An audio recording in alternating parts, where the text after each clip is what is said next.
Hello, welcome back to Coinscrum's Meet the Founder series. I'm delighted to be joined today by Andy Gray, co-founder at KnownOrigin. Hi Andy, thanks for joining us. Hi. So we're going to take a dive into KnownOrigin and talk about that, obviously. But before we do, we like to hear a little bit about our founders' backgrounds and what they were doing before they came into this crazy world. Right, yeah. I'm a software engineer by trade. So I used to work in doing enterprise software engineering. We built KnownOrigin when a couple of software engineers got together, myself, Andy Gray, and James Morgan. We met Dave Moore, who was actually working for the Co-op in the UK, building a funeral service. So we're helping build the tech to actually manage funerals. It was actually really interesting.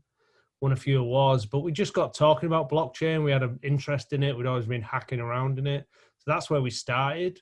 So we as a team are still primarily 2/3 engineering, 1/3 product design. And that was the start. So still day to day, I'm doing a lot of tech stuff, engineering and, building blockchain. But before that, I just did that in general, for big business really. So what was it then? Obviously, there's a lot of explosion of innovation going on across the space in general. You've decided to focus on the world of NFTs, which has grown significantly over the last year. Why did you decide to look at that particular vertical? To be honest, about 3 years ago, we started on KnownOrigin and blockchain, looking at it seriously. At first, my first experience doing blockchain was in telephony. I was doing some stuff down in the city and building some contracts to manage sort of VoIP and stuff on the blockchain. But then when the CryptoKitties thing hit, it just seems like so much fun.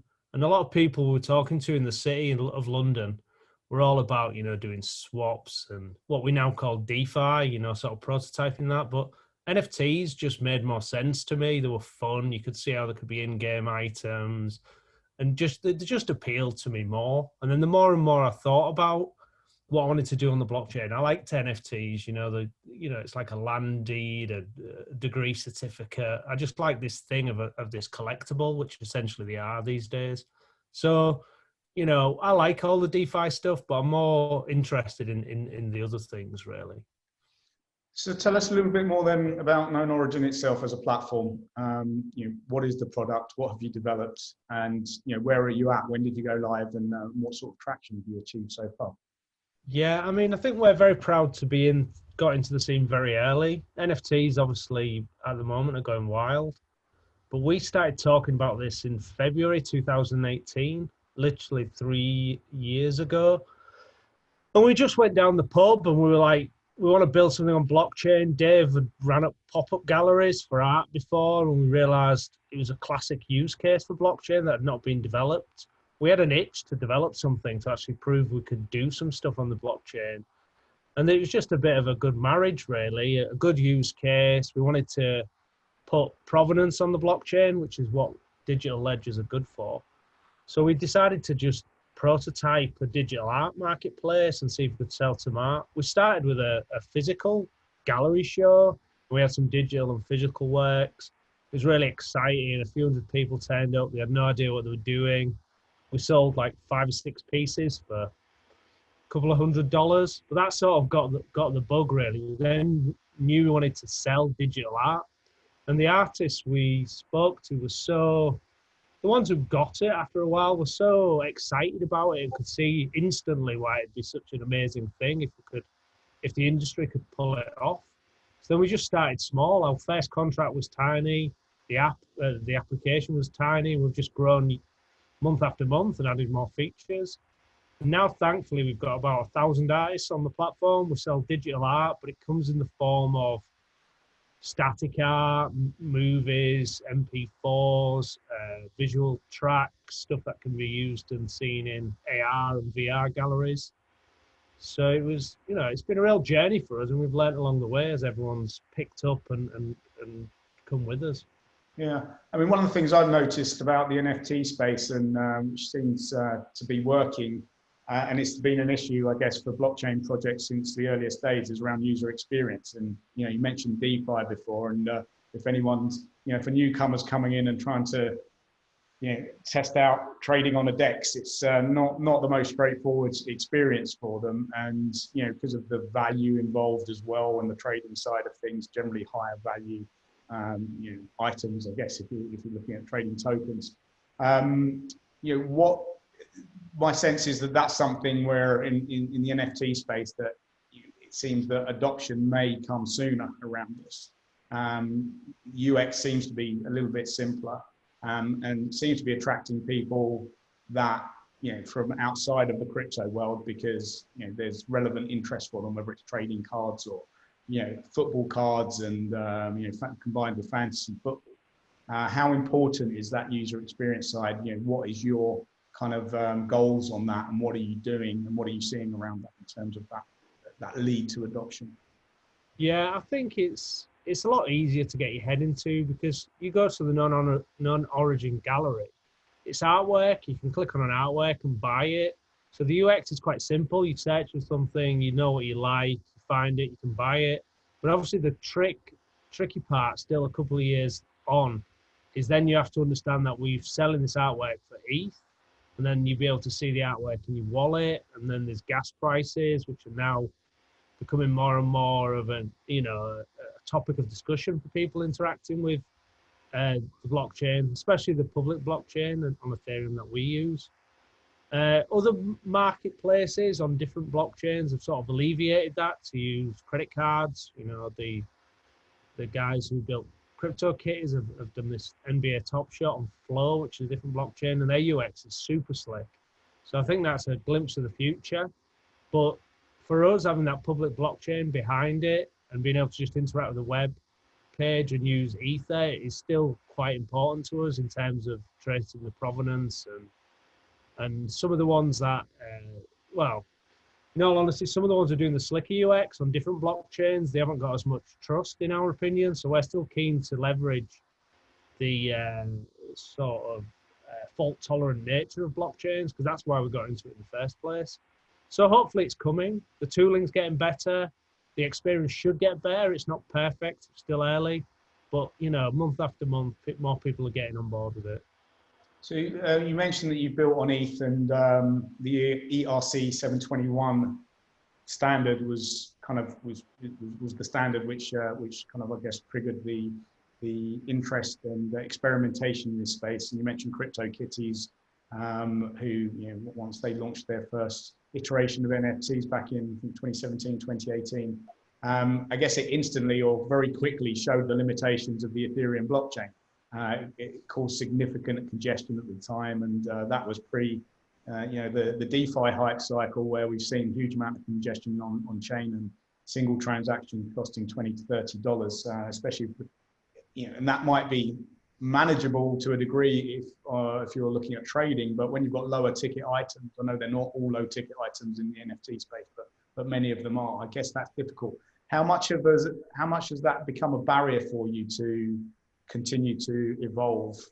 And you mentioned, again, going back to CryptoKitties, they're based on, I guess, those events of a couple of years ago. They then went to develop their own dedicated blockchain for NFTs. Is that where the market's heading? Are you looking at these other platforms? Are you looking to be interoperable? Do you need to kind of future-proof yourself in some way?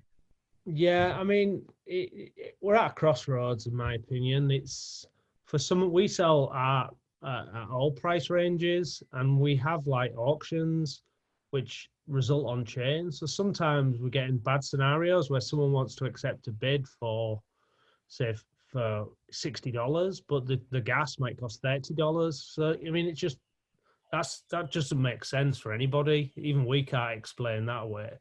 So in certain scenarios, it's becoming unusable.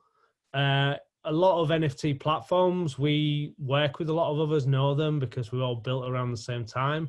Some have moved to the layer 2 solutions. Some have, brought stuff more off chain. So using off chain signing is becoming quite popular. We're also optimizing our contracts. We now know a lot more what needs to be on chain, what can be off chain, what can be signed. So we're optimizing everything to make it a lot cheaper to work on layer 1 Ethereum right now. But there's no doubt that we may have to go to layer 2. But really what we're hoping for is that some of these some of these projects are leading the way on especially like Matic, XDAI, and some of these guys that are EVM, Ethereum compatible. When they start bringing the users with them, then I think we'll be moving as well. And we've got an eye on that, but it's tricky really, because as I say, it's a crossroads. Where's it going to go next? We just hope to be agile enough and to be able to react. I know another art marketplace went and tried stuff out on XDAI, but there wasn't the collector or artist base, and there's another extra bit of UX and knowledge to actually move coins across. So it's tricky. I mean, this is a problem that needs solving across the whole industry. Or, NFTs are hot, but if they can't solve it, or as you say, all these low ticket items, they're just not going to be able to live on public blockchains. Yeah, and what are you seeing kind of within this particular sector? Again, if we look at the people experimenting and developing on the trading ecosystem, you're seeing various associations and trade bodies form to tackle mutual problems and to help resolve them together. Is anything happening around that in this space? And the people, different projects working together to make sure that ultimately you'll all be stronger together? Yeah, I mean, we've always had open communications with other art marketplaces. We also speak to OpenSea quite a lot. They've just released Matic support. We're working with other platforms who do NFTs on a royalty standard. In Ethereum, they're called EIPs that eventually become ERCs, or the other way around, I can never remember. So that's so when artists receive royalties, when their artwork's sold on the secondary market, i.e. after the first time it's been sold, then the royalties get sent back to the artist. But the problem with these walled gardens, which we're not supposed to have in blockchain, if we implement that, but OpenSea doesn't, or Rarible, or another secondary marketplace, the artists don't get the commissions. What we're looking for is to use these blueprints or standards, so people can know if they're buying on a certain marketplace, certain implementations are being used and will be followed. So that's some of the stuff we're working on. And of course, we helped a little bit with the standards around 721 and the metadata, working with OpenSea and some of the guys who formed that. So it's in everyone's interest. And I think the scene is still that young. These ERC 1155 tokens that I know Rarible and some of the Gated was sort of used by Engine originally. So they bring other advantages. So we're looking at them, seeing how they play out with NFTs, the advantages, working with wallets to ensure interoperability. So yeah, it's great. Everyone's pulling together, to be honest. And is that a problem in terms of your team size and what you need to think about as you scale as a company, to be able to make sure that you are keeping on top of all of this? And you probably, I guess it's easy in a way to potentially be led down the wrong path. Is that a risk for you as a company and as a business? Well, we're having to make tough decisions right now. I mean, it's great because the bull run's bringing lots of interest. Where do you stay? Do you is there any efficiencies you can make? Should you do it on this standard or another? We've always liked to lead from the front and use innovation as our guide. So we're going to be innovative. We're going to be brave. We may be wrong, and others may take us on the outside lane, but nobody knows for sure. That's the only thing I can say for certain, what's going to happen. And it may be like a combined layer 2 solution or a roll up, or people might wait for ETH2, which might solve some of the problems. Our job is to make sure we're agile. We can be quick to react to the customer base or the collectors or the artists, and to the changes we want to do on the blockchain. It's for us, it's still that early. No one can pin the hat to this and say this is going to keep growing and growing. It has done so far, but there's going to have to be changes. And I think the standards help, and the people who are developing the marketplaces and other tooling, it's in their interest to get everyone on the same page. So everyone's talking. So, we're very positive about it. But, no one's got huge teams yet in this space. So I don't think we're at a disadvantage. And our strength is our engineering. So I'm confident that we can create good things. I mean, the contracts we've got coming out next are really exciting, what we've done with them. And that's the confidence of doing it for so long. You see a lot of new marketplaces and products, and they look great, but I'm confident in our experience is going to stand us in good stead. Mm-hmm.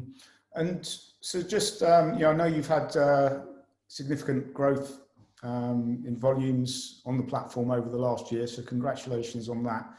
And again, we've seen a big change in the broader market over the last year as, people that weren't interested previously are suddenly interested, and this move to, institutional adoption in the markets in general. How have you seen the profile of your users change over that time? If you're approaching artists now, are those conversations easier? Do you need to approach them, or are they coming to you? Are people that weren't in crypto as artists now seeing the benefits and opportunities for them? Yeah, I mean, that's the great thing for us, is that a couple of years ago, we were like getting a couple of artists who were really engaged and sort of early adopters, and we work very closely, almost on a one-to-one basis. We now get about 1,000 artist applicants a month. So it's a lot harder, but the great thing is there's artists who have coming from what you call traditional art scene, or illustrators, or people who are making digital art who had nowhere to go, are finding KnownOrigin. They're finding an audience, they're able to sell. Some are actually being able to quit their jobs and actually become professional digital crypto artists, or whatever they want to call themselves. So that's the beauty of it, really. The whole point of it when you start is to create something cool that changes things for people and changes the status quo. And that is happening. Numerous, artists are now full-time, and they've gone making, huge sums of money in some instances. And that's because there's a collector base there who appreciate what they're doing in this space. They can create creative content that people want to buy and are happy to buy and own. And obviously, a lot of our tokens are made by awesome creatives, and they've appreciated. Some people have gained, the early adopters, so people can see the stats. It's all public, so the stats are on the public blockchain. It's very easy to know, your return on investment, and everything's very open. So it's a brave new world out there, and it's tough for some artists to get there. But the what we found now is a lot more artists are willing to do a bit more research, figure it out, because they can see that there's success being had by other artists. And I really take my hat off to all the ones who were there at the beginning, because they were selling stuff for very low price. It was quite hard to use the tech, but they really believed in it. I spoke to one artist today, Mattia, and he was there right at the start. He could see how this would make a change for secondary sales, for artists, for people who were working in medias that couldn't hang on the wall. Xcopy is one of our earliest artists, got a big seller now on all platforms. He just didn't have a place to sell his art. It's very digital, it's moving, it's quite in your face. He couldn't have been an artist in a traditional way, and that's the beauty of some of the stuff we're doing. Yeah, well, he could have, but he'd have had to print it out, and I don't know. No, it's great to see like completely new opportunities open up for people, and like completely new economy. And then I guess if we do make the comparisons to what we've seen in just on the trading and the token space in general, a few years ago, negative feedback from traditional financial institutions and investors that seem to be changing their tune. I guess the comparison there in this world will be the traditional kind of art dealers and auction houses. Have you seen any kind of those wake up to this, or any interest in them? They're notoriously kind of slow, conservative, and dare I say, slightly old-fashioned. Yeah. Are they going to be left behind, or do you think they might? There's some that might actually spot the opportunity. Well, I think there's a little bit of interest now. They've always been quite uninterested, really, and saw it as like a bunch of kids, doing weird art that they'd never hang in the galleries or put on screens in the galleries. But with some of the huge sales by Beeble in particular, selling millions of dollars in a few hours, he's now gone on to sell a piece at Christie's. I think it was a couple of days, or it's listed in Christie's. So it just shows, the dabbling, just trying to figure it out. Mm-hmm. Some art institutions, are not interested, but others, it's a bit like, I read a story about like when Netflix went to Blockbusters to actually try and get them interested in the product, and the Blockbusters had no interest. And then, where are Blockbusters now, and where are Netflix? Yeah. So I think the traditional art world needs to be a little bit careful, because people are purchasing, and it's not at the levels that they expect to sell. But we know galleries take 50% of the ticket price. We take 15. You know, we give 12.5% on secondary sales back to the artist. That's every secondary sale. Imagine if Saatchi had to start giving that back to Tracy Emin, you know, when he sweeps up their graduate shows. Yeah. I don't think he'd be that happy, but, you know, times can change in this sort of stuff. So I hope it's going to ripple through and there's going to get some, make some positive change. And, you know, at first we thought the traditional art world would be very keen to work with us, and that they haven't really. But I think that, you know, we're open to that. And any artist who approaches us, we're open to working with them. Yeah, I mean, look, something that's putting the power back in the hands of the artists and the creators themselves. I guess that's something they don't like, because that's stealing their edge. But you know, that, as you said, the idea that you know, royalty payments can you know, exist and survive and be paid ongoing whenever they occur in the distant future. You know, some artists in the past, maybe Van Gogh, died penniless, and his family might have benefited once he became popular. So it'd be interesting to see how that all starts playing out in the future, that artists kind of lie dormant for many years, and then because of this technology, that someone can be rewarded for their work should they become popular over time. We're getting short on time. So one thing I've noted about this particular sector as well, to a degree, is, you know, there seems to be less emphasis on projects going out there and issuing, launching or creating their own tokens for the community to invest in, and you know, to maybe complicate things in many ways. I think it does in other areas of the industry. What are your plans for scaling going forward, in terms of, do you need investment? You're going to be looking for investment. Are tokens something which are relevant, which are needed more than just there for kind of vanity purposes? Yeah, I think in terms of growth, we will need investment, and we're making plans to grow, because the infrastructure and the amount of people who, you know, one of the problems we've suffered with is that as we've grown quickly, it's hard to manage more people, the requests, get everyone on, you know, the bandwidth, you know, all the technical stuff. So growth is needed for us to really do what we want to achieve. On a token perspective, the interesting thing for us is we can sell with ETH. We sell a piece of art, 85% on the blockchain goes straight to the artist, 15% comes to us in commission. So that works. We don't need a token to sell. We don't need some sort of made up use case. But where it gets interesting is the governance, because we're a curated marketplace, but we don't want to be the ones choosing which artist comes onto the platform and how the platform evolves. So really, when we do a token, which will likely happen, it will be a governance token, and that's really where the interesting stuff comes for us. We want this to be community driven. The holders of the token can vote on the direction, that can help curate the art on the marketplace, curate the artists who are on the marketplace. If there's anything contentious or anything needs changing, we can put it up there. And that, you know, this is the interesting stuff to us. Obviously, tokens then may get some value, you know, and then people will be able to move them around and do other things. But there's real power in tokens. We know that, you know that, of course. So we're excited, but a lot of NFT platforms, I don't think, have rushed to it, because you then some have said, okay, we'll create a token, we'll try and sell in the token, but it's a hard sell, because it, you know, what's its real meaning, and then does an artist want to get paid in, you know, Andy Gray coin? You know, that then is worthless. Whereas ETH has a value. Yeah. So yeah, it's something we're looking at, and I think it's something that will open up new doors, but I don't think we'll primarily take it as a payment method. I think tokens are useful for other things. Social tokens, very interesting. A lot of artists have them. And we were looking at technology like the composables.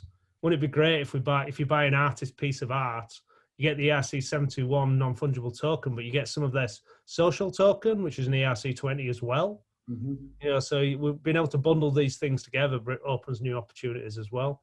I think the point in NFTs, they're not just one token. They're going to be more than that and going to be used in different ways. Yeah, great. Okay, so just before we finish up, what's next for you over the next year? What's the highest priorities on your roadmap? What are you most excited about getting out the door in the next 12 months? And you know, where do you see this sector kind of evolving over the coming years? Well, I think this year is so exciting because we're getting approached by a lot of people, creative people, to do exciting things. Everything's blowing up on Discord and Clubhouse. We're going to have a new suite of contracts out, and with that, I think it'll open up new doors for different things to do. Like we'll be able to do more and be more innovative. So we're going to push the boundaries a little bit on that. Make sure we grow, get people on at the right pace, put that control back in the hands. Hopefully, using a governance token done in the right way. Because you've got to be careful around these things. We're going to grow the team a little bit as well. So we've got proper support and community. At the moment, as founders, we're covering a bit of the Discord, doing a bit of that, writing the odd documentation. So if we get some help, we're going to really get that nailed down so we can actually market correctly and actually take on the world, really, and do more things. We've got some exciting side projects as well. Because we're a small team, we're growing a little bit, but we still want to be doing cool stuff. That's why we did this in the first place. It's not all about like the stats and GA and ETH sales. We want to make sure KnownOrigin is a creative place for people to come and do things on. So we're just making sure all the tooling's there so the artists can just do the thing, really. We don't know what they're going to do. A lot of things that happened came from the community of the artists asking for them. So it's great. If we give them the tools, they'll do amazing things. So where we're going is onward, but where we'll end up is still a bit unknown to me. Well, it remains to be seen. We'll certainly be keeping a close eye on the progress. Really excited about the project. Thank you so much for joining us today, Andy, and wish you and the team every success over the next year and more. Thank you. Thanks for having me on. Thanks, Andy. See you soon.